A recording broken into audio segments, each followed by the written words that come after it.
name is Sandy Carmack, and 23 years ago this month, I lost my mother-in-law, who was a very strong and courageous woman, fought a very hard battle. She was a loving mother and grandmother and just an overall good person. My life has been truly affected by the loss of her, and I still am amazed by her strength and her tenacity to just keep on fighting. I will do whatever I can personally to help anyone or anybody's family going through this particularly difficult time. 10 years ago, my mother passed away from mesothelioma. It has affected me in more ways than you can know. I lost a mother, I lost a friend, and there was many years that were taken away from me way too soon. And now I have children who will not ever know their grandmother and all the good things that were about her. I also lost my grandmother years ago from this disease, and it just plagues people way too early in life, and it's just a shame. A couple of months ago we found out something that was life-changing for us. Now we have to make decisions on what we're going to do, and very upsetting. And we realize how this affects other people more now than we did before. It's something you have to deal with and you have to go on with, and you have to be strong.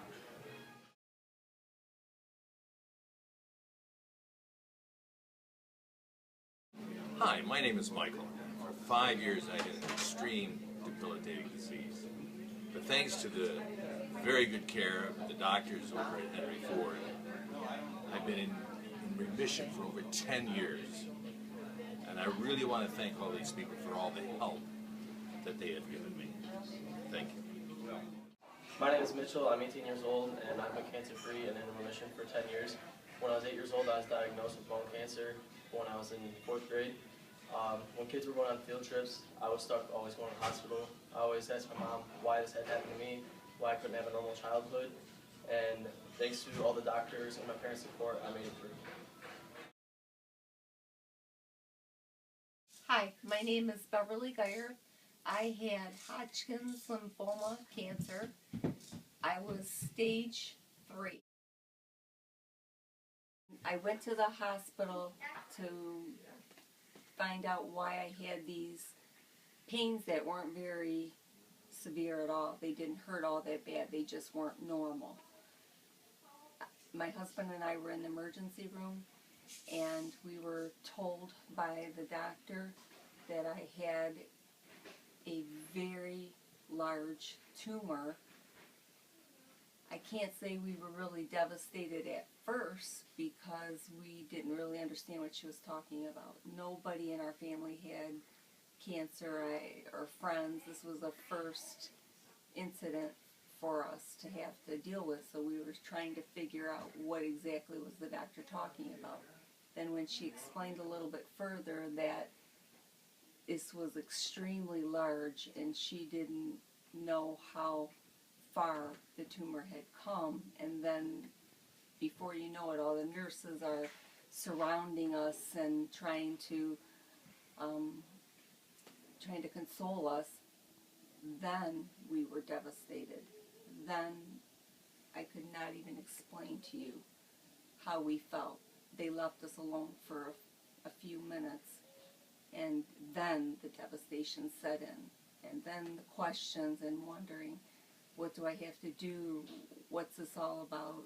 It was very, very scary. The first thing I thought of was, I have kids that need to graduate from college. They have to get married. I have to have grandchildren. I have a grandchild I'm taking care of. He needs lunch. What in the world are we going to do?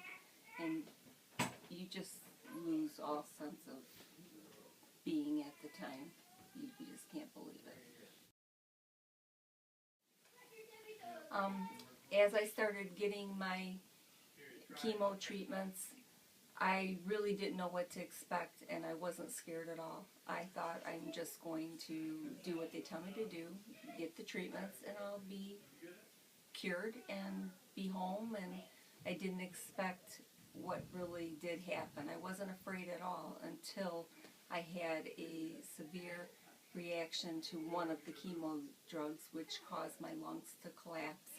and that's what made me very, very ill. The only thing I can say as you're going through the treatments is I felt like a complete zombie, like I wasn't part of the real world, that most of the time I prefer to be alone by myself because you don't feel normal. You feel like there's something more wrong with you than there is because you can't eat. Your looks have changed dramatically, and you just feel like there's nobody in the world that's ever had to go through this, that you're all by yourself. I have now been cancer-free for going on 3 years, and I continue to go for my CT scans, PET scans, lots of different blood tests, different things for them to check every 3 months.